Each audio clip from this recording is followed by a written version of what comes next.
Bienvenue dans Smart Bourse, votre émission quotidienne sur Smart for Change pour rester à l'écoute des marchés chaque jour. Du lundi au vendredi, vous nous retrouvez à 20h30. Si vous nous suivez à la télévision via vos box, vous nous retrouvez par ailleurs en replay chaque jour sur bismart.fr ou encore en podcast sur l'ensemble de vos plateformes. Au sommaire de cette édition ce soir, nous suivons toujours les premiers pas de Donald Trump 2.0 depuis son retour à la Maison-Blanche, un peu plus de 48 heures après l'investiture. Donald Trump continue de souffler le chaud et le froid sur différents sujets. La menace des tarifs plane, bien sûr, pour des pays comme la Chine, évidemment, mais également pour des pays voisins comme le Mexique ou encore le Canada. Et puis l'Europe, évidemment, qui reste dans le radar des potentiels tarifs douaniers supplémentaires que pourrait appliquer Donald Trump. Pour autant, la menace des tarifs n'est pas encore exécutée. Et puis sur la partie investissement, là aussi, on a la main qui prend et la main qui donne. La main qui reprend, c'est celle qui gèle 300 milliards de financements fédéraux qui étaient destinés à des programmes mis en place sous Joe Biden, comme l'Inflation Reduction Act. Et la main qui donne, c'est celle qui endosse à bras-le-corps le projet Stargate qui a été dévoilé hier soir et qui associe des géants de la tech américaine autour de l'infrastructure en intelligence artificielle. OpenAI, SoftBank, le japonais, ou encore Oracle vont débourser jusqu'à 100 milliards de financements dans une première tranche pour accélérer justement la construction d'infrastructures dédiées à l'intelligence artificielle. Cette annonce particulière a redonné d'ailleurs un coup de boost à tout le secteur de l'IA jusqu'aux valeurs énergétiques qui seront bien sûr largement sollicitées pour alimenter en énergie, en électricité les data centers qui verront le jour aux États-Unis dans les prochaines années. Schneider Electric par exemple fait figure de gagnant de l'IA à ce titre-là et signe une belle hausse aujourd'hui au sein du CAC à Paris. Voilà pour le paysage trumpien depuis l'investiture de lundi. Nous en discuterons largement avec nos invités de Planète Marché. Et puis parallèlement à cela, les entreprises continuent de publier leurs résultats pour l'exercice 2024. On notera que Netflix a réalisé un carton plein sur le dernier trimestre, à la faveur notamment de la saison 2 de Squid Game qui a rassemblé beaucoup de monde, c'est le cas de le dire, et qui a permis le recrutement de près de 20 millions de nouveaux abonnés. C'est un trimestre record pour Netflix de ce point de vue-là. On notera également en Europe de très bons résultats publiés par Adidas, par exemple, sur le marché allemand. Vous aurez un peu plus de détails sur ces publications dans un instant avec Pauline Gratel. Et puis dans le dernier quart d'heure de Smart Bourse, nous nous focaliserons sur un pays en particulier qui possède une économie riche, productive, innovante et ouverte. Je veux parler de la Suisse. Nous nous focaliserons sur le cas suisse et la stratégie économique de la Suisse dans le contexte et l'environnement mondial conflictuel que l'on connaît aujourd'hui. C'est Arthur Jurus des équipes d'Odo BHF en Suisse qui sera avec nous en plateau dans le dernier quart d'heure de Smart Bourse.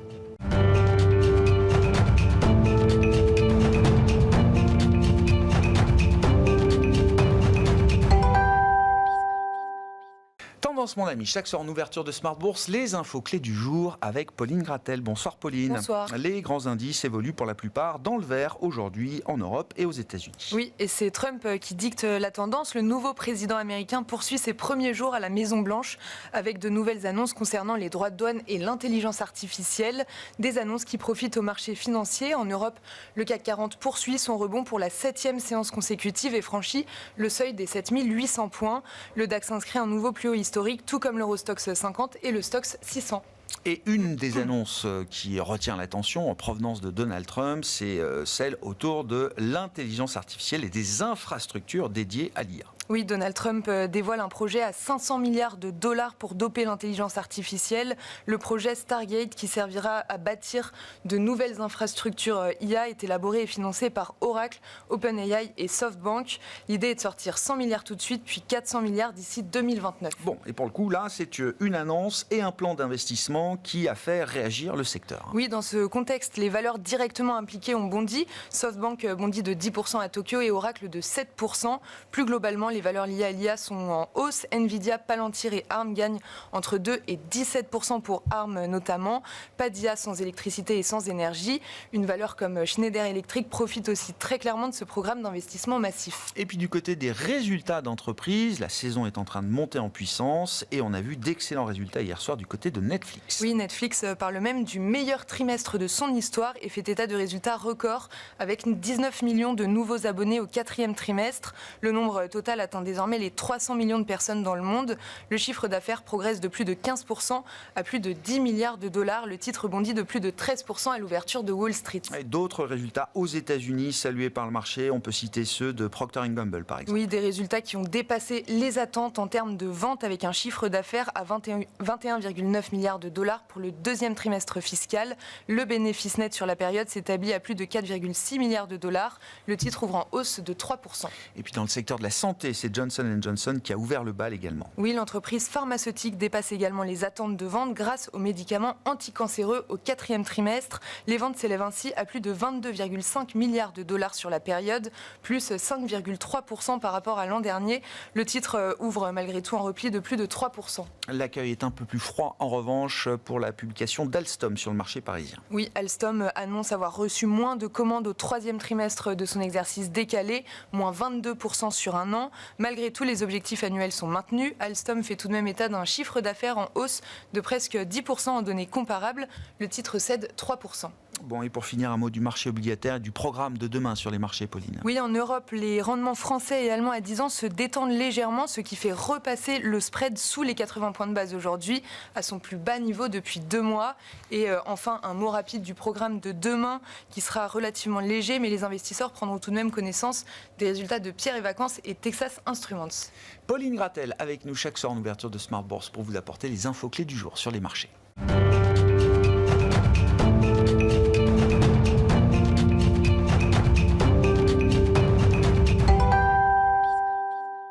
Trois invités avec nous chaque soir pour décrypter les mouvements de la planète marché. Nicolas Forest est avec nous, directeur des investissements de Candriam. Bonsoir Nicolas. Bonsoir Grégoire. Xavier Deburen nous accompagne également, directeur des investissements d'OTA Capital. Bonsoir Xavier. Bonsoir Grégoire. Et Xavier Chapard à nos côtés, stratégiste chez LBP Asset Management. Bonsoir Xavier. Bonsoir Grégoire. Merci d'être là messieurs, ravi de vous retrouver. Commençons avec les premiers pas de Trump à la Maison Blanche. Nous en sommes au jour 3 depuis l'investiture.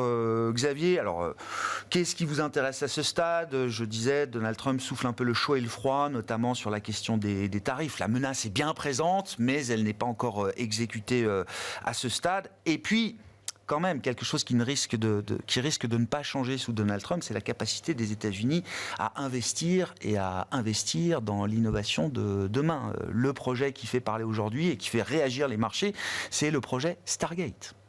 Oui, alors ce qu'on voit, c'est investir, mais réorienter les investissements par rapport à ce que faisait Biden. De toute façon, les États-Unis allaient bien, contrairement à ce qu'a présenté Trump au début de son discours.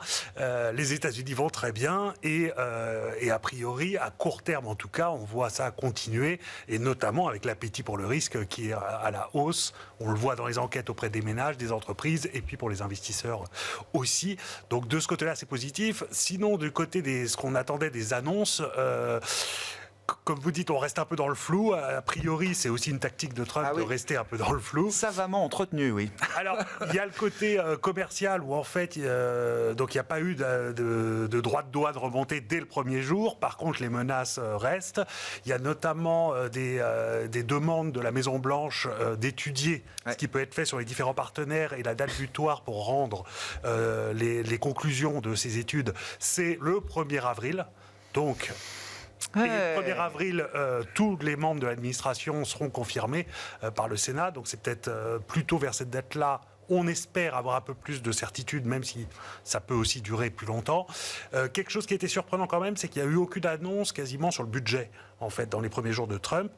Ce qui peut se comprendre, parce que pour passer des lois, il faut le Congrès. C'est pas Trump tout seul qui peut, par décret, voter ça. Mais donc, on va voir. Mais pour l'instant, il y a beaucoup de discussions au sein du Congrès sur quelle stratégie adopter, et notamment quand est-ce qu'ils vont essayer de faire passer les baisses de taxes de Trump, parce qu'il y a aussi ça a soutenu le marché aussi.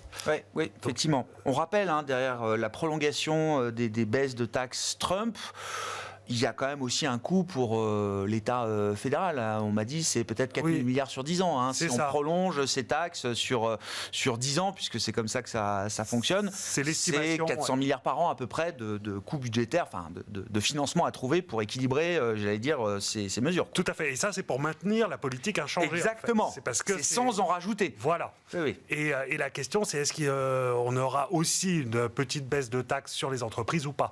Et pour le marché action, évidemment, ça ça jouera pas mal. Mais là-dessus, il faudra probablement attendre l'été, en fait, pour avoir plus de clarté. Bon. Le suspense est à son comble. Qu'est-ce qui ressort, même en termes de sentiments, des premiers pas, des premiers jours de Donald Trump revenu au pouvoir, Nicolas? Alors, je souscris à ce qui était dit, mais juste pour un peu clarifier ou nettoyer un peu dans le fatras de toutes ces informations qu'on reçoit. Moi, je distingue déjà, il y a ce que l'on sait, c'est-à-dire la situation économique avant Trump. Une économie américaine qui reste très solide et qui est même surpris à la hausse. Que ce soit la consommation, le consommateur américain est très fort, le marché de l'emploi est très fort, l'inflation est un peu en baisse. On a une économie qui tourne à plein régime. Après, il y a ce que Donald Trump dit, ou écrit, ou tweet les premières heures de sa mandature. Et là, en effet, vous l'avez dit, des premières déclarations, il a parlé évidemment de toute une série d'actions sur l'immigration, et aussi sur le Doge. Le pétrole aussi, hein. Le pétrole.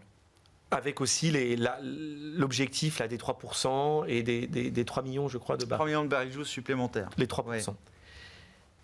Il y a ce que le marché a entendu, mais un peu, je dirais, sous-estime. Honnêtement, l'histoire qu'il explique sur le Doge, qui a vraiment une opinion et qui croit vraiment à ce que va faire Musk? Je pense que nous, surtout d'Europe, on se demande s'il est capable de le faire. 2000 milliards, hein, c'est l'objectif. Sabrer 2000 milliards sur un budget fédéral qui a plus de 6000 milliards, c'est ça milliards, donc un tiers. Voilà, donc, dans ce qu'il a dit, il y a ce qu'il a dit et qui nous paraît raisonnable, et puis dans ce qu'il a dit, il y a des choses qui nous paraissent un peu farfelues. Inatteignables.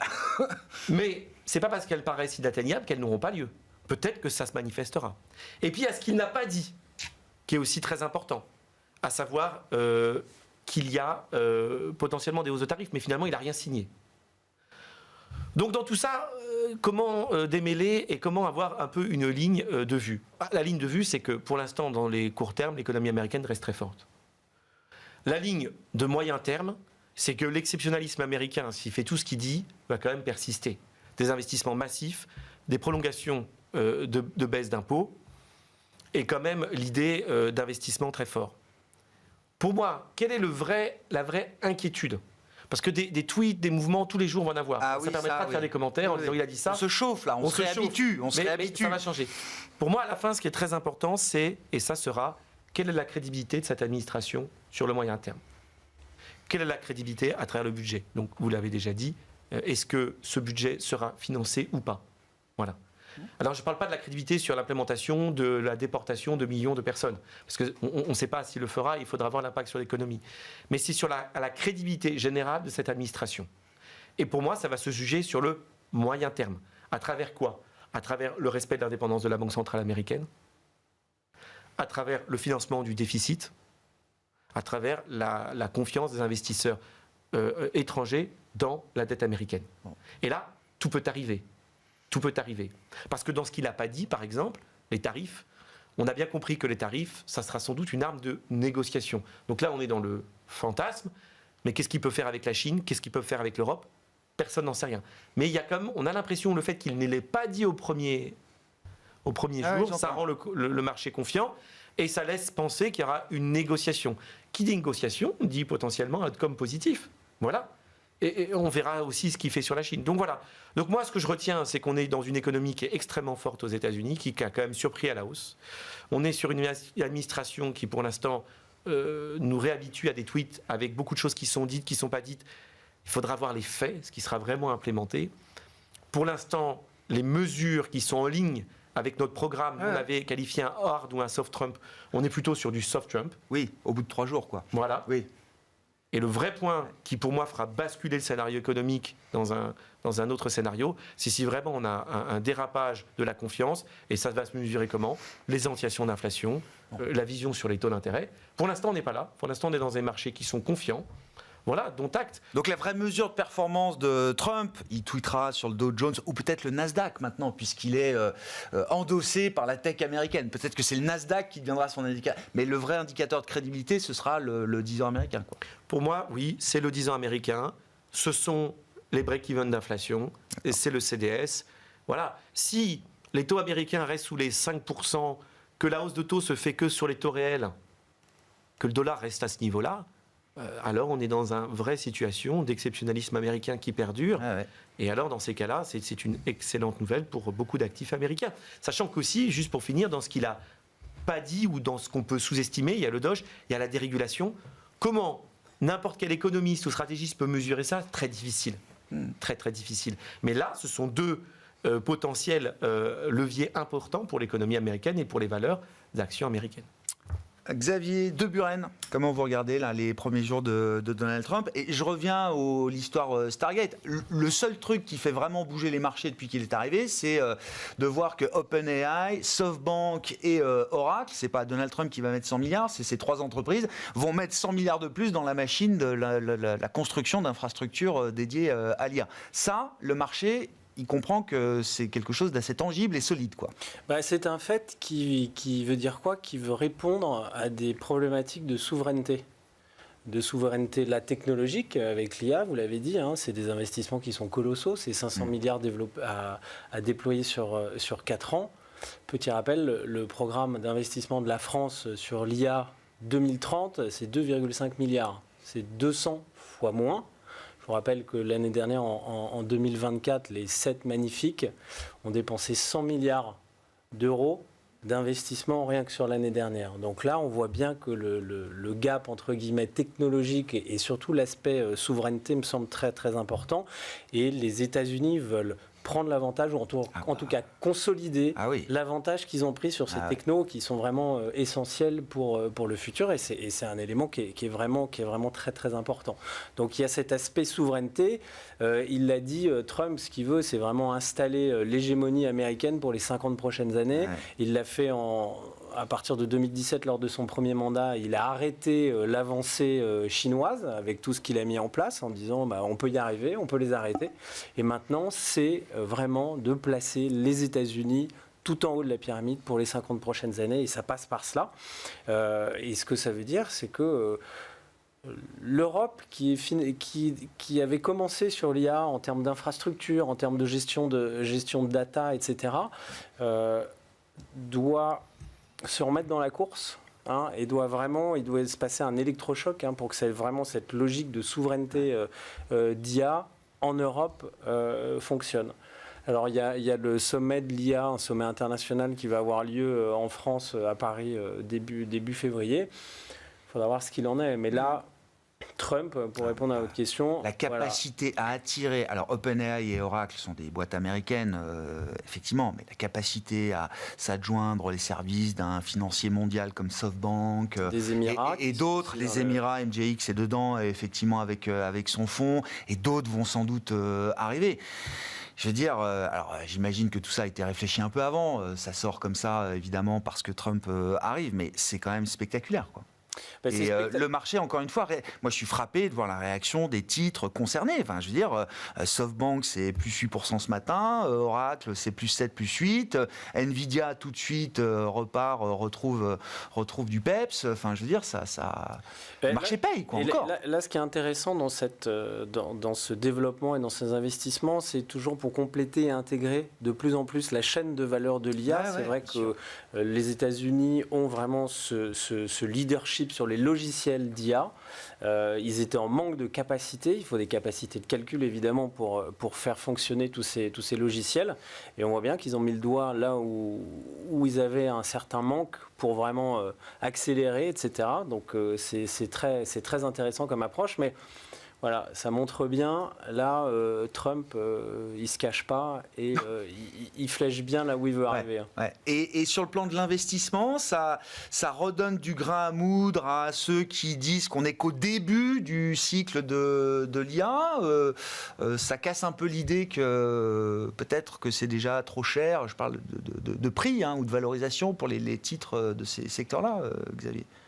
Il y a encore pas mal à faire quand vous êtes capable de dépenser ces montants-là qui sont, c'est complètement dingue en termes de valeur absolue. C'est donc que dans l'esprit de Trump et en tout cas des États-Unis, il y a un boulevard, il faut y aller, il faut rester en tête, et c'est avec ce genre de déclarations et d'investissements qui vont laisser tout le monde sur la ligne de départ, ce qu'ils ont déjà fait, mais là ils sont en train d'accélérer. Xavier, vos commentaires, on reste un peu sur le sujet Trump. Je reprends aussi l'idée des tarifs.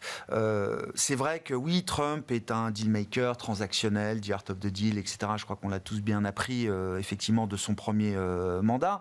Mais le discours autour des tarifs a aussi évolué dans le sens où ces tarifs douaniers doivent permettre de créer une ressource pour l'État fédéral américain. C'est-à-dire, on veut créer à côté de l'IRS le service des revenus internes, les impôts, on va créer un service des revenus externes, l'IRS, qui sera abondé, de ce que j'ai compris, par les revenus, les recettes qui auront été ponctionnées, alors ou sur les entreprises américaines ou sur le consommateur américain. Mais il y aura quand même l'idée qu'on va abonder un fonds. Et je trouve que ça inscrit cette logique douanière, en tout cas, dans quelque chose de peut-être un peu plus pérenne et structurel, d'une certaine manière.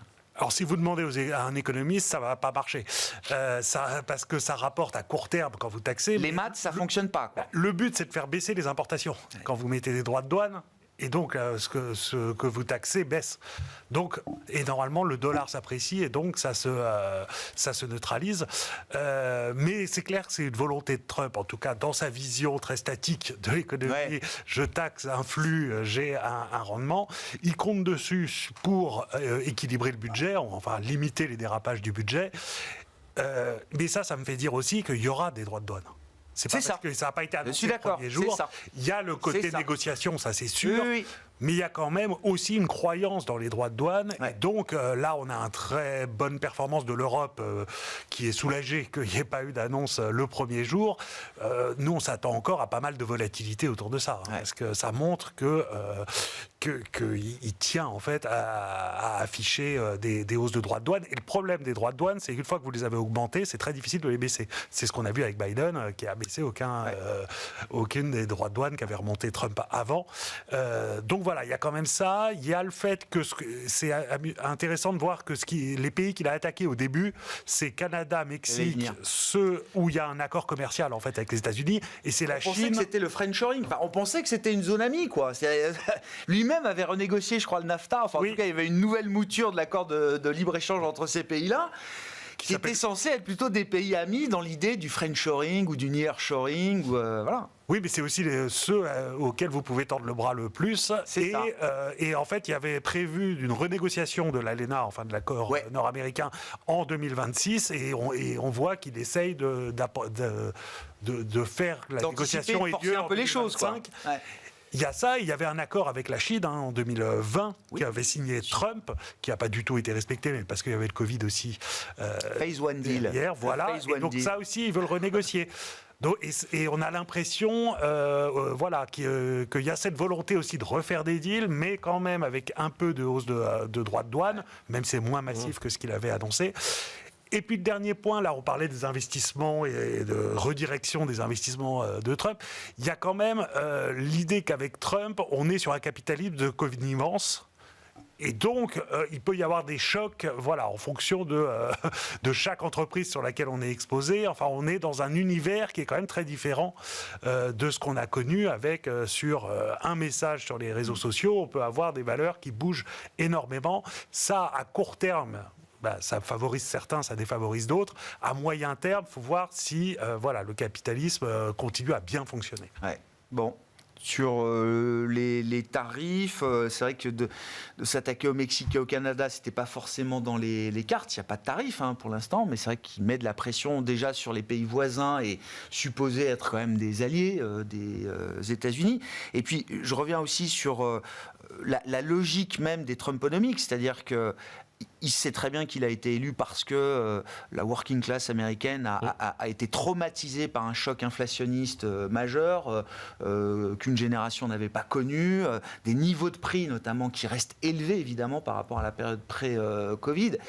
Si c'est l'animal politique qu'on imagine, et il est forcément un animal politique extraordinaire, Trump, j'ai du mal à imaginer qu'il se lancerait, en tout cas à fond perdu, dans des politiques dont tout le monde doit lui dire qu'à un moment, elles peuvent être aussi inflationnistes. C'est la grande question. C'est mon raisonnement un peu simpliste. Non, mais c'est Trump, quoi. C'est la grande question, et c'est ce que aujourd'hui les investisseurs price, c'est-à-dire se dire, il fait exactement ce que vous dites. Après, je souscris ce qui a été dit, c'est-à-dire que les droits de douane ont plusieurs vertus. La première, c'est qu'il y a besoin de recettes. fiscale pour dépenser et pour combler toutes les dépenses qui vont être faites fiscales. Même si ça équilibre pas, il récupérera quand même quelques milliards. Il pourra toujours afficher quelques milliards de recettes. Il en a besoin pour faire tout ce qu'il fait, donc tout ce qu'il voudrait faire, il en a besoin. Le deuxième point, c'est rebalancer, c'est équilibrer la balance commerciale, mais là, c'est ce qu'on a dit, c'est-à-dire que si vraiment ça fonctionne, du coup, il y aura moins de recettes, donc c'est l'un ou l'autre, on ne peut pas gagner sur les deux tableaux. Et à la fin, c'est ce que vous dites, c'est-à-dire le troisième point, c'est peut-être juste une arme de négociation.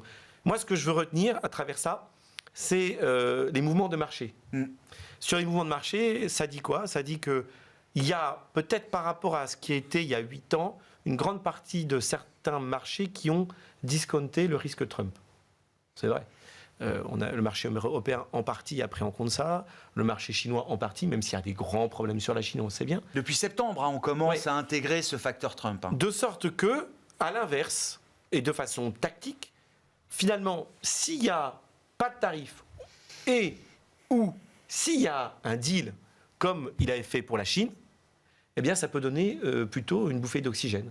Donc, on pourrait tout à fait dire, sur la Chine, imaginons qu'il y a un deal avec petite augmentation de tarifs, mais peut-être pas trop. De l'autre côté, il est bien content que les Chinois achètent de la dette américaine, et on fait une nouvelle annonce qui peut-être ne sera pas exécutée. Ça peut être, pour quelque temps, un rebond chinois. Du côté européen, un peu ici le relief et un peu le soulagement de dire qu'il n'y a pas de tarif, ça peut être aussi un peu permettre un rallye tactique européen. Ça, c'est le tactique. Après, il faut voir la trajectoire long terme. Ouais. Et dans la trajectoire long terme, l'idée est quand même que, en gros, les tarifs quand même sont plutôt un peu à la hausse.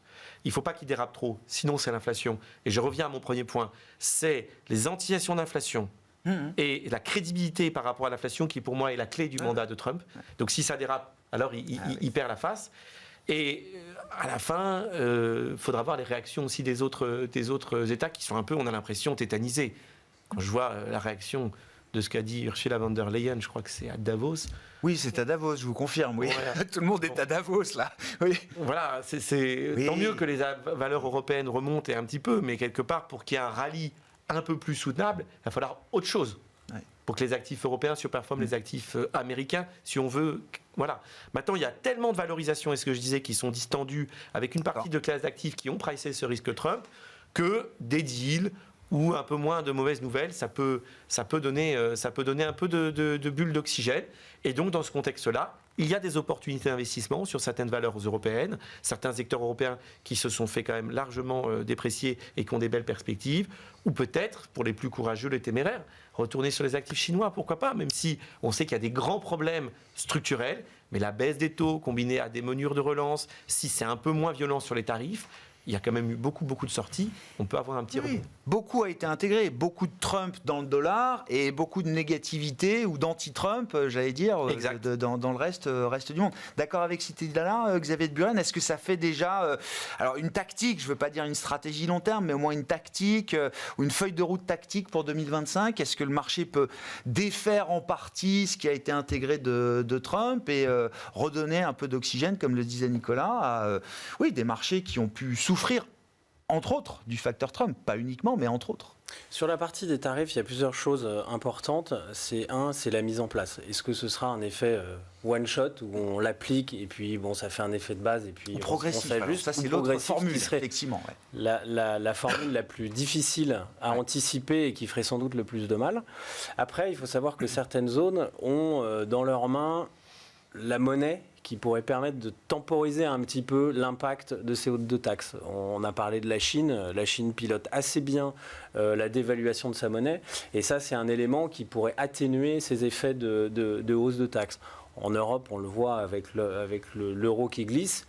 Mais donc, c'est pour ça que c'est pas simplement on applique 25% de taxes chez tout le monde. Ça va être du cas par cas, comme ça a été largement dit. Donc, il va falloir effectivement composer avec tout cela. On voit bien d'ailleurs que du côté de la Chine, il n'y a plus de son, plus d'image, entre guillemets, en attendant justement que Trump arrive au pouvoir et de savoir qu'est-ce qui va implémentés vis-à-vis de la Chine. Ils ne veulent pas les plans de relance qu'on a vus en Chine, c'était plus du soutien aux entreprises d'État et à un secteur particulier, ce n'était pas du tout sur la consommation. Donc il y a pas mal d'attentisme là-dedans. D'ailleurs, sur la Chine, on voit bien, ils ont publié une croissance parfaite de 5,00% pour 2024. Non, mais ce qui est intéressant, c'est de voir qu'au T4, on a une hausse en séquentiel de plus 1,6%. Ouais. Donc on est quand même sur sans doute une réaccélération par rapport au trimestre précédent. Oui. Et on le voit d'ailleurs sur la partie immobilière, dans le prix de l'immobilier neuf en Chine est en train de se stabiliser après 17 mois de baisse consécutive. Arrête de baisser. Donc ça, c'est quand même des éléments qui sont intéressants. Ouais. La valorisation du marché chinois est quand même très attractive. On a augmenté les fonctionnaires. Il y a le nouvel an qui arrive. Non, mais ça fait pas mal. Mais ça, et l'aspect valorisation, si on doit opposer les marchés américains en absolu, ils sont chers. Alors effectivement, ça a été emmené là-haut par des croissances bénéficiaires très très importante. Encore pour 2025, le consensus attend une croissance des bénéfices par action aux États-Unis de 14%, donc aux États-Unis, et de 8% en Europe. Ouais. C'est sans doute un peu trop élevé comme d'habitude. Hein. Le consensus en Europe commence le mois de janvier à 8% de croissance des bénéfices, ensuite ça baisse. Ouais. Mais ce qu'on peut se dire aussi, c'est qu'il y a effectivement une divergence de valorisation qui est très, très intéressant de jouer dans des allocations. Et on le voit d'ailleurs, hein, le rattrapage qu'on a sur les marchés européens depuis le début de l'année, c'est pour gommer, c'est un retour à la moyenne, et c'est pour gommer ces exagérations de valorisation qu'on avait tellement distendues entre les marchés américains et les marchés européens. Est-ce qu'il y a des chances qu'on aille un peu au-delà d'un simple rattrapage à minima, Xavier ? Alors, ou à quelles conditions ? on peut le voir de plusieurs façons. Il y en a une, c'est du côté des politiques monétaires des banques centrales. La Fed, on est plutôt parti sur un statu quo. On le voit bien avec une croissance qui reste très, très solide, un niveau d'inflation qui reste là aussi assez élevé. Donc l'exercice pour la Fed, il est plus difficile que pour la Banque Centrale Européenne, où effectivement on a un niveau d'inflation qui est revenu sous les niveaux cibles, et on voit bien que la croissance européenne tousse, avec l'Allemagne qui pour la deuxième année consécutive voit c'est une croissance négative, la France aussi qui est à l'arrêt. Donc là, il y a plus de capacité pour que la Banque Centrale Européenne continue à baisser ses taux. Ce qui sera un soutien pourquoi ? C'est parce qu'on a des conditions financières qui sont en train de s'améliorer, et on le voit du côté de l'investissement des ménages comme de l'investissement des entreprises, une reprise. Et ça pourrait être un soutien pour les marchés et pour la croissance en Europe, même si ça doit se faire sans doute dans la deuxième partie de l'année. Ouais, donc il y a un peu de rattrapage en début d'année, et sans doute qu'on pourra attendre une croissance un petit peu meilleure, en tout cas un redémarrage en Europe à jouer dans la deuxième partie de l'année. Avec des effets de lag aussi dans la politique monétaire, j'imagine, comme quand on monte les taux et quand on les baisse, les effets ne sont pas toujours immédiats. Alors Xavier, sur la conversation autour des banques centrales, là... Non, mais moi, c'était plus sur une histoire de timing. C'est-à-dire qu'aujourd'hui, on a du mal à pas être surpondéré États-Unis, vu le dynamisme, même si c'est très cher. Il n'y a pas eu d'exagération sur les premiers jours de Trump non plus. Alors que plus tard dans l'année, probablement à cause de l'écart de valorisation, et parce qu'au final en Europe, il y a quand même quelques éléments favorables pour cette année, les baisses de taux de la BCE, et peut-être un peu plus de clarté politique en Allemagne, a priori, en France, on verra. C'est l'espoir. Mais voilà, donc ça peut permettre aussi, et si on a un peu plus de clarté sur ce que veut faire Trump pour l'Europe, voilà, là on pense qu'il y aura un rattrapage plus tendanciel, on va dire, possible. Et pour la Chine, la grosse question, ça va être en mars. Qu'est-ce que vont faire les autorités chinoises en termes budgétaires ? Et ça va dépendre de ce qu'aura annoncé Trump d'ici là et de comment l'économie fonctionne, sachant que là, on a un rebond, alors là, vraiment très court terme de l'économie chinoise au fin 2024, début 2025, parce qu'ils ont pris plein de mesures de soutien ciblé depuis septembre, mais on sait que ces mesures, elles ne vont pas permettre vraiment de relancer l'économie. Donc ça va être vraiment ce que veulent faire les autorités chinoises à partir de mars. Mais sur ces sujets-là, vous dites, en tant que stratégiste, la question du timing est importante, mais le marché va pas chercher à anticiper ces événements-là, que ce soit la sortie des urnes en Allemagne ou la taille du plan de relance chinois. C'est sur le papier qu'on jugera et qu'on prendra des décisions. Alors sur les élections allemandes, on peut essayer d'anticiper. Ouais. Sur les décisions chinoises, c'est beaucoup plus risqué. Ouais.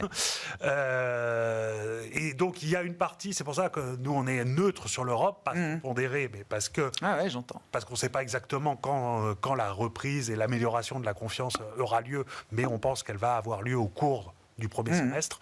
Voilà. Et en Chine, on reste aussi neutre, mais plutôt plus prudent. Ouais, je comprends. Voilà. Mais il y a effectivement des surprises potentielles à chaque fois qu'il va falloir surveiller et qui seront peut-être des marqueurs et des game changers pour la dynamique des marchés au cours de cette année 2025. Exactement. Trump et la Fed, ou enfin le marché, non mais le marché... Vous avez 2 heures. Ouais, non, 10 minutes. Le marché price une quasi-inaction de la Fed désormais, là, partant des 100 premiers points de base de baisse de taux qu'on a eu quand même sur les derniers mois de 2024. Ça paraît légitime. Dans quel sens ça peut évoluer Nous, on s'attend encore à des baisses de taux de la Fed. Quand même. Oui. Ouais.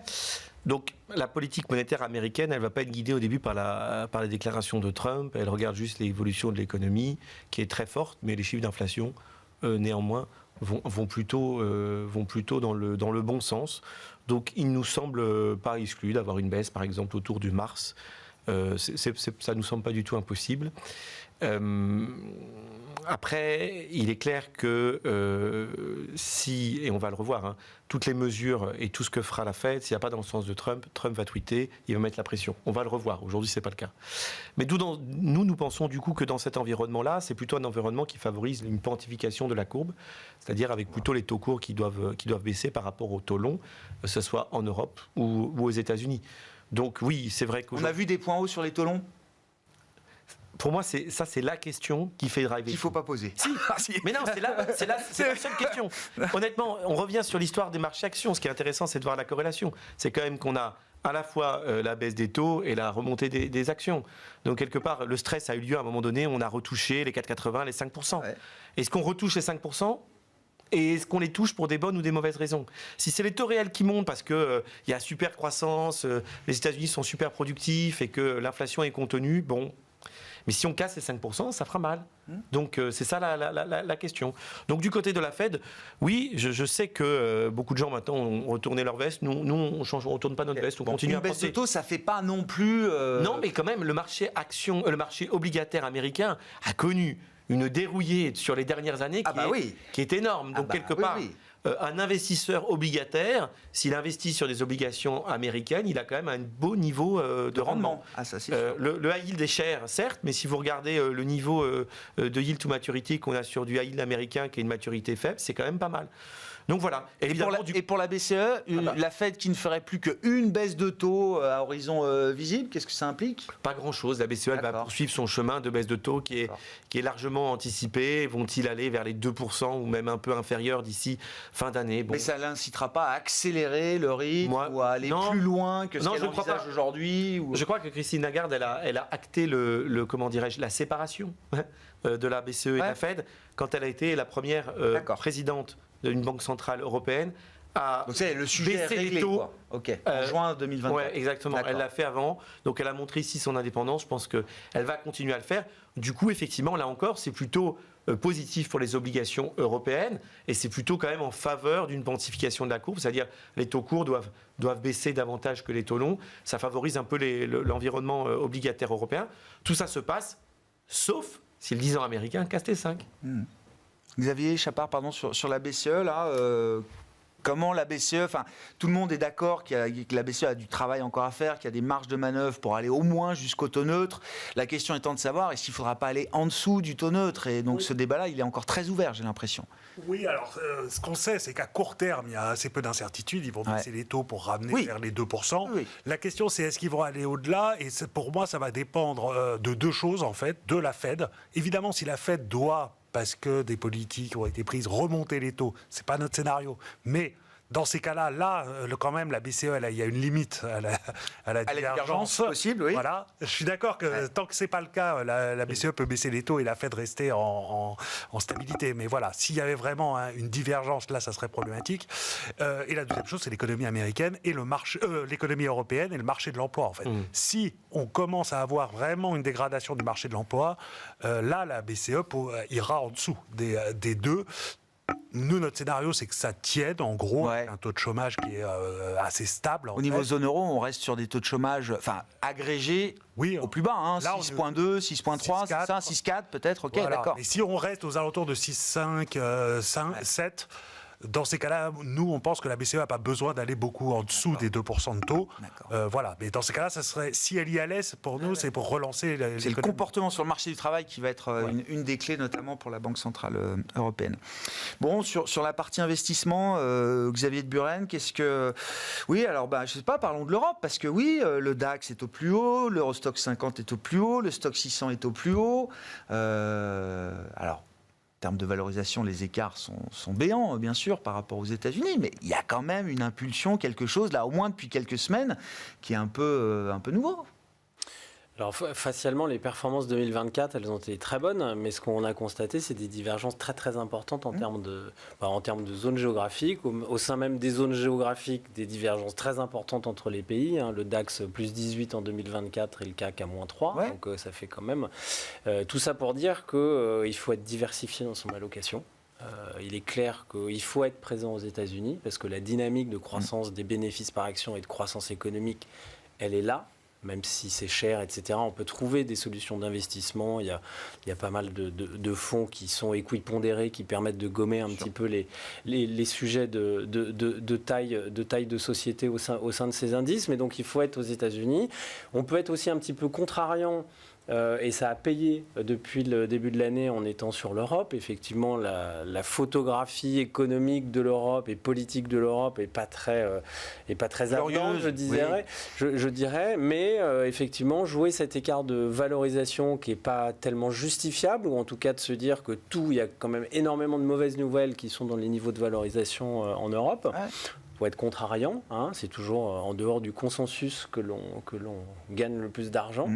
Et après, c'est continuer également sur la partie action, mais aussi sur la partie obligataire, comme l'a dit Nicolas. On peut favoriser le portage, on peut aujourd'hui se positionner sur le marché obligataire sur des niveaux de rendement qui sont tout à fait attractifs, avec des sociétés qui sont de bonne qualité, des bilans sains, qui génèrent de la trésorerie, et donc avec un risque de casse et en tout cas de taux de défaut qui reste très très limité aujourd'hui. Ouais. On garde une vision constructive sur le crédit parce que les 23 et 24 ont été des années tellement spectaculaires de performance, de compression de spread. On a des indices crédits qui font mieux que des indices actions en Europe avec moins de volatilité. Enfin, ça a été, je ne sais pas, dans l'expérience d'un géranto, il n'y a pas beaucoup d'années comme ça quand même sur les derniers cycles. On peut répliquer encore cette forme de performance sur l'année 2025. Les spreads sont super tight. Ouais, c'est-à-dire très serré. Il y a très serré. C'est très serré. Mais par contre, les primes de risque sont très resserrées. Voilà. Mais en fait, ce qui est intéressant de voir, c'est qu'il y a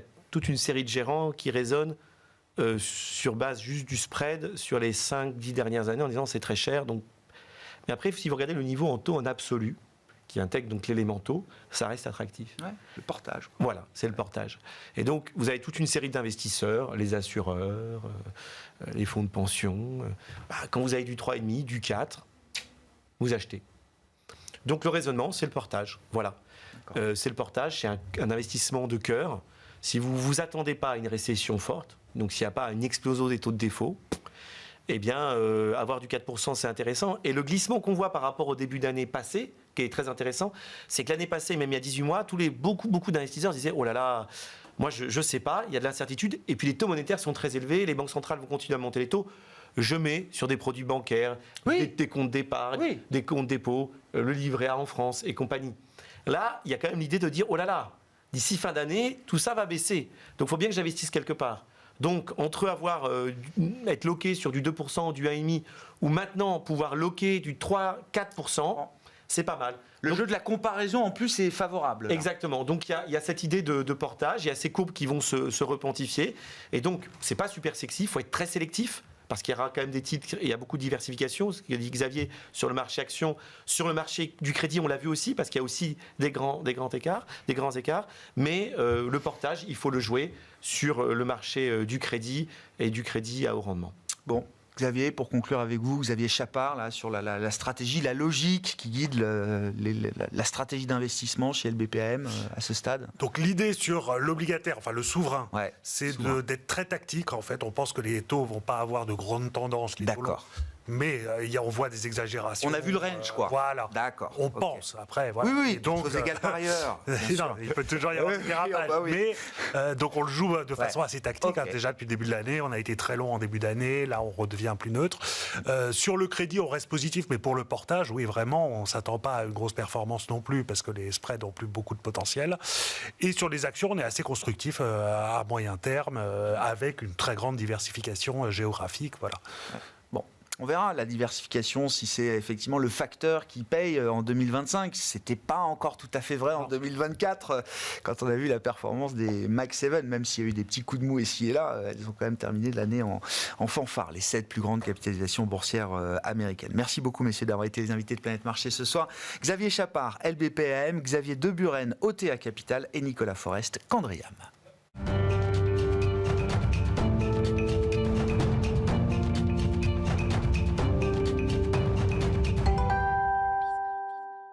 Le dernier quart d'heure de Smart Bourse chaque soir, c'est le quart d'heure thématique. Le thème ce soir, c'est celui d'une économie riche, productive, innovante, ouverte. Nous parlons de la Suisse, cap sur la Suisse, avec Arthur Jurus qui est à mes côtés pour ce dernier quart d'heure de Smart Bourse ce soir. Bonsoir Arthur, pardon. Merci beaucoup d'être avec nous. Vous êtes Head of Investment Office Private Wealth Management chez Oddo BHF Suisse. Je voulais qu'on parle de l'économie suisse parce que c'est vrai qu'à la fois elle est proche et en même temps j'ai toujours l'impression que c'est une économie qui passe un peu sous les radars. Et c'est vrai que je voulais qu'on fasse une petite mise à jour de où en est l'économie suisse aujourd'hui. 5 années après le Covid, par exemple, puisque tout le monde a comme base de référence l'année 2019, la dernière année à peu près normale, j'allais dire, avant les chocs successifs qui se sont accumulés. Qu'est-ce qu'on peut dire de l'économie suisse aujourd'hui ? Et puis on parlera de la stratégie économique de la Suisse dans le monde actuel, bien sûr, Arthur. Oui, l'économie suisse, elle ralentit, comme l'ensemble de l'économie mondiale, mais elle va beaucoup mieux que la plupart des autres pays. En particulier, sa monnaie s'est appréciée de 20% depuis 2019 face à l'euro. Donc c'est une économie qui va beaucoup mieux, qui est plus résiliente, qui a surtout un choc inflationniste qui a été beaucoup plus faible qu'ailleurs, avec un pic à 3,4%. On a connu 7, 8, voire 12% dans certains pays. Et aujourd'hui, on a une inflation à 0,6. Donc c'est une économie qui a été beaucoup plus stable, qui a été beaucoup moins sensible au choc des prix. Et donc concrètement, c'est une économie qui est en train de faire baisser les taux d'intérêt, qui est en train de soutenir un marché de l'immobilier qui également n'a jamais baissé depuis 5 ans. Donc c'est une économie qui est assez particulière. Oui. Ouais. Qu'est-ce qui explique cette particularité de l'économie suisse et notamment le fait que le pic de l'inflation ait été atteint à quoi, vous dites 3,5% 3,4%. 3,4%. Ça nous paraît dérisoire, Arthur. Il y a un effet, il y a un effet change qui est important, parce qu'un quart des dépenses en Suisse sont importées. Donc quand votre monnaie s'apprécie de 20%, vous avez une petite aide sur les prix. Ensuite, on a un ensemble de biens, de services qui sont déjà très élevés, donc le potentiel de regain est plus limité. Et puis, il y a une économie structurellement qui est plus proche d'une inflation à 0% que d'une inflation à 2 ou 3%, parce que la productivité croît beaucoup plus rapidement que la croissance des salaires notamment. Ouais. Donc ça, c'est une tendance qui est observée à long terme, qui a été encore observée ces dernières années. Et puis, il y a un autre aspect sur la résilience, c'est une inflation maîtrisée, c'est préservation du pouvoir d'achat des consommateurs, c'est préservation du capital en réel des investisseurs. Donc, c'est une économie qui continue à avoir des capitaux. C'est une économie qui peut s'appuyer sur des consommateurs qui, justement, ont leur pouvoir d'achat qui ne se compressent pas tellement. Et puis, surtout, c'est une économie qui s'appuie sur des exportations sur du haut de gamme. donc qui est beaucoup plus résiliente vis-à-vis de ses clients en phase de ralentissement économique. Et c'est un peu ça le secret de la Suisse aujourd'hui depuis 20 ans. C'est autant la balance commerciale, l'excédent commercial représentait 2% du PIB, c'est quasiment 10% aujourd'hui. Et donc, ça permet plus de résilience parce que le positionnement est plus en compétitivité hors prix. Oui, bien sûr. Et donc, voilà, ça explique. Sur l'idée que l'économie suisse, le régime inflationniste de l'économie suisse est plus proche de 0 que de 2%, ça veut dire qu'on retourne à 0, là. Enfin, je veux dire, pour une banque centrale comme la Banque nationale suisse, qu'est-ce que ça implique, Arthur ? Tout à fait. On avait un pic de taux BNS à 1,75%.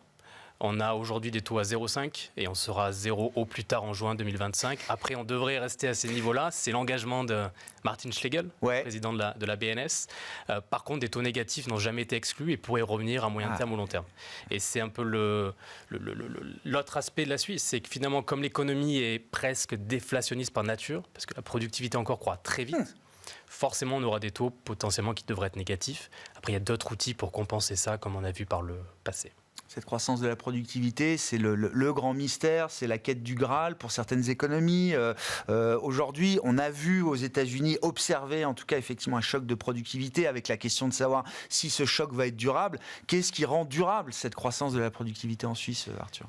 Il y a plusieurs facteurs. Alors la productivité, c'est la démographie avant tout. Donc il y a une immigration nette qui est qualifiée, qui est très sélectionné, donc qui permet vraiment d'attirer les besoins de l'économie pour progresser. Du point de vue du capital, il y a évidemment des conditions financières attractives, il y a des investisseurs étrangers qui veulent investir, et plus particulièrement, il y a un environnement fiscal qui fait que de nombreuses entreprises internationales, notamment américaines, quand elles veulent s'implanter en Europe, choisissent la Suisse. Pourquoi ? Parce que l'impôt sur les bénéfices est quasiment 2 fois inférieur à la plupart des pays européens, parce que la visibilité fiscale est beaucoup plus importante, donc une entreprise qui va s'installer, elle sait que probablement il n'y aura pas de nouvelle loi avant 2-3 ans qui risque de la pénaliser. Et surtout, elle a le choix. C'est-à-dire qu'on voit souvent l'Europe avec la France, l'Allemagne, la Suisse. Mais en fait, dans la Suisse, il y a 26 cantons. Et chaque canton fait sa propre attractivité fiscale, crée ses propres règles pour concurrencer les autres cantons. C'est ça. Exactement. Et c'est ça le secret de la Suisse, c'est la décentralisation. Ouais. La décentralisation fiscale au niveau des communes, des villes, des régions, des cantons, au niveau fédéral ou national. Et cette concurrence, en fait, attire les entreprises et permet d'avoir une pression fiscale et une visibilité beaucoup plus importante que partout ailleurs dans le monde. Et donc, du moment que l'environnement est stable, ça permet de faire des affaires, donc ça encourage les entreprises à s'installer et à créer des emplois. Dans ce contexte-là, avec ces caractéristiques de l'économie suisse, la question du franc suisse redevient régulièrement un sujet. La force du franc suisse est souvent un sujet qu'il faut régler, alors par une politique monétaire adaptée, c'est ça, Arthur ? Est-ce qu'on est déjà dans des niveaux de cherté du franc suisse par rapport à des devises partenaires en termes d'échange qui posent problème à la Suisse aujourd'hui, ou est-ce que c'est une normalité habituelle ? Alors, la franc suisse était considérée comme surévaluée par Thomas Jordan, le précédent président de la BNS. Son successeur, Martin Schlegel, va très probablement rester dans la continuité de Thomas Jordan. Mais il a changé une chose, c'est son avis sur le franc suisse. Il dit, alors auparavant, on considérait que le franc suisse était surévalué. Aujourd'hui, Martin Schlegel considère qu'il est à la bonne valorisation. Ce qui veut dire concrètement qu'on doit attendre plus d'appréciation encore à venir ces prochaines années. Et le franc suisse, effectivement, on disait, c'est apprécié de 20% face à l'euro depuis 5 ans. Depuis les années 70, c'est plus 2,2% par année face à l'euro. Donc, c'est vraiment le révélateur de la force de l'économie suisse. Maintenant, pour freiner cette appréciation, parce qu'il faut la rendre soutenable, notamment pour les secteurs exportateurs, il y a 2 conditions. La première, c'est d'intervenir sur le marché d'échange, donc d'injecter du franc suisse. Donc, la BNS peut imprimer du franc suisse sans craindre l'inflation parce que la monnaie est crédible et les gens veulent du franc suisse. En contrepartie, elle récupère des dollars, des euros. Alors, la BNS, c'est un petit hedge fund quelque part. Elle investit beaucoup en actions, notamment américaines. Elle a beaucoup d'Apple, beaucoup d'Amazon, etc. Mais c'est une condition, elle doit continuer à le faire pour rendre acceptable, on va dire, cette appréciation. Et c'est aussi une partie de son travail indirectement. Et puis le second facteur de l'appréciation du franc suisse, tout simplement, c'est que si la tendance se poursuit, c'est aussi parce que les prix à la production aux entreprises directement sont beaucoup plus stables par rapport au reste du monde. Et les écarts en fait, des prix à la production ont une capacité prédictive sur le franc suisse à 3 ans. D'accord. Et donc, on peut s'attendre à un euro suisse à 0,8. Et pour finalement répondre plus précisément à la question, pour les secteurs très exportateurs, notamment industriels. L'horlogerie, enfin, il y a toute cette dimension-là, et l'industrie suisse en général. Hein. Exactement. Alors, la grande solution, c'est d'être compétitif, mais sur le hors-prix, pour que la demande continue d'affluer. Et c'est vraiment le positionnement des exportateurs suisses. Alors, évidemment, il y a une partie de l'industrie qui est très sensible à cette appréciation du franc suisse, donc ça peut poser problème. Mais par exemple, sur l'horlogerie, c'est 2% des montres qui sont vendues dans le monde qui sont suisses. Par contre, en termes de valeur, de chiffre d'affaires, c'est 60%. Ça veut dire que c'est du premium. et que globalement, vous pouvez appliquer une hausse des prix, il y aura toujours de la demande pour ces produits-là. Et c'est la même chose sur des produits pharmaceutiques de première nécessité, c'est la même chose sur beaucoup d'entreprises industrielles qui sont leaders sur leur marché. Et si vous n'avez pas ces produits, même si ce sont des pièces intermédiaires, vous ne pouvez pas produire et réaliser votre produit fini in fine. C'est ça le secret, quelque part. Et dans le monde de Trump, j'allais dire, comment s'intègre la Suisse? Parce que, bon, la devise n'est pas sous-évaluée, loin de là. Donc pour Trump, ce n'est pas un problème. Ils peuvent exporter, mais c'est de l'exportation qui se fait par la qualité, hors prix. C'est stable, il y a une visibilité, une prévisibilité. Est-ce que ça fonctionne bien, la Suisse, dans le monde de Trump qui est en train de revenir là? Alors l'avantage de ne pas être dans l'Union européenne, quelque part, c'est d'avoir cette flexibilité. Small is better, comme on dit. Ouais. Et justement, la Suisse, durant le premier mandat de Trump, a beaucoup négocié. Et en particulier, ce que M. Trump aime, c'est de créer des emplois sur le territoire américain, c'est de soutenir son économie. Et donc, on a beaucoup d'entreprises suisses, lors du premier mandat, qui sont allées aux États-Unis, qui ont investi. Aujourd'hui, le 5e pays qui investit le plus aux États-Unis, c'est la Suisse. En investissement direct étranger ? En direct étranger.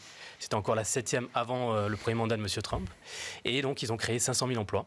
C'est quoi la pharma? C'est quel type de... Beaucoup de pharmaceutiques. Ouais, pharma. Beaucoup de pharmaceutiques. On peut citer Roche, par exemple, qui a la moitié de ses revenus aux États-Unis. Mais aussi l'industrie, qui cherchait à se diversifier en Amérique du Nord, en Europe, évidemment, aussi en Asie. Et donc, ça a été l'opportunité.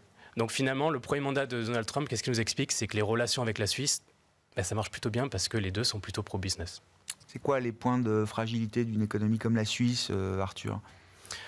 Alors les points de fragilité, c'est la déflation, c'est-à-dire si vous avez une inflation toujours négative, il ne faut pas non plus que ça dérive dans l'autre sens. Donc il ne faut pas que ça décourage l'ensemble des acteurs privés, notamment d'investir.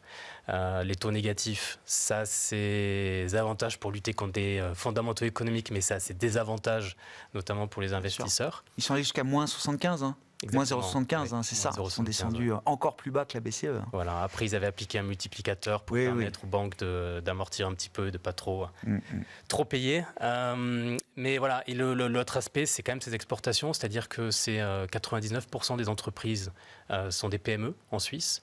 Il y a une vraie volonté de les aider à se développer. Donc tout ce qui est recherche-innovation est extrêmement fort en Suisse, en partenariat public-privé.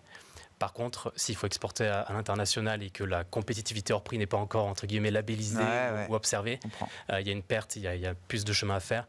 Et ça, c'est quelque chose sur lequel la BNS, toi aussi, est engagée pour amortir et pour favoriser la situation. Comment est-ce que tout ça se reflète dans le marché boursier suisse? Parce qu'on est quand même dans Smart Bourse. Je voulais qu'on dise un mot du SMI. Donc le SMI, c'est le grand indice boursier suisse. La place est à Zurich, si je ne dis pas de bêtises. Comment est-ce que les avantages de l'économie suisse se reflètent, ou non d'ailleurs, dans la performance des marchés boursiers suisses, Arthur? Alors sur la structure des actions suisses, on a des très grandes capitalisations toutes tournées vers l'international. Par contre, on a des valeurs pour 70% qui sont défensives. Et c'est le style d'investissement qui n'a pas bien performé depuis 3 ans, par rapport au cyclique, par rapport au style de qualité notamment. Vous avez cité Roche, c'est du Nestlé, c'est grandes valeurs de fonds de portefeuille, effectivement, qui amortissent les chocs, mais qui profitent un peu moins des fortes hausses de marché, quoi. Exactement. Donc les actions suisses ont sous-performé ces 2 dernières années. Par contre, en termes de qualité, beaucoup de cash, peu de dettes, des bénéfices en hausse depuis 5 ans, des bénéfices anticipés à 1 an qui sont revus à la hausse. On a beaucoup de valeurs. Par contre, il faut que le style défensif et des secteurs comme l'alimentaire, comme la pharmaceutique, de nouveau retrouvent un peu plus d'attrait au niveau international. C'est ça qui manque pour vraiment permettre une surperformance plus massive. Ouais. Mais surtout, le secret des actions suisses, c'est les petites moyennes capitalisations. Et ça, on en parle très peu. Ouais. C'est une surperformance constante depuis 30 ans sur les indices mondiaux small et mid cap. Y compris ces dernières années? Exactement. Ah ouais. Dans un moment où ça a été compliqué pour cet univers small et mid cap. Tout à fait. Donc c'est une performance qui est quasiment de 8% annualisée depuis plus de 20 ans. Et c'est un peu le reflet en fait de ce dont on a discuté, c'est-à-dire beaucoup d'innovation, beaucoup de positionnement haut de gamme. Ouais. Et c'est ces PME qui alimentent l'économie et qui alimentent surtout l'attrait d'investir en actions suisses. Et puis sur les marchés financiers, on a également la question des taux proche zéro. Donc les marchés obligataires suisses ont surperformé l'an dernier, par contre, plus 5%. Et un marché immobilier qui n'a pas vu ses prix baisser depuis 25 ans, qui continue à progresser et avec des baisses de taux va continuer à accélérer. préservation du capital. Effectivement, c'est comme ça qu'on ressort de cet entretien sur la Suisse. Merci beaucoup Arthur d'être venu nous apporter votre éclairage. Oui, sur cette économie dont il faut parler peut-être un peu plus. Il y a plein de bonnes choses, j'imagine, plein d'enseignements à retirer de ce paradis suisse, si je puis me permettre. En tout cas, une économie qui se porte bien aujourd'hui et une banque centrale qui est à la manœuvre avec des taux qui vont converger vers zéro peut-être lors des prochains meetings. Arthur Jurus, Head of Investment Office Private Wealth Management chez ODDO BHF Suisse, était l'invité de ce dernier quart d'heure de Smart Bourse ce soir.